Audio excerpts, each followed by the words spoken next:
Hello guys, welcome back to my channel. নিয়ে চলে এসেছি অলাইচণ্ডী পুজোর পার্ট 2 এর ভিডিও।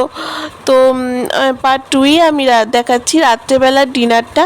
তো রাত্রেবেলার ডিনারটা মামার বাড়িতে করেছিলাম ওইখানে। তো প্রথমেই ছিল গরম গরম ধোঁয়া ওঠা ভাত, তারপরেই ছিল আলু পোস্ত। এই যে টেক্সচারের আলু পোস্তটা তোমরা দেখতে পাচ্ছ না, এই রকম আলু পোস্তটা খেতেই আমি ভীষণ ভালোবাসি।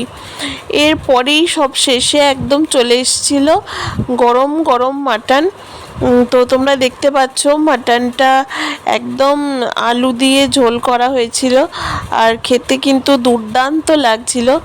আর একদম শেষ পাতে ছিল খেজুর দিয়ে চাটনি, খেজুর দিয়ে কাজু কিশমিশ দিয়ে চাটনি, যেটা শেষ পাতে খেতে ভীষণ ভালো লাগছিল।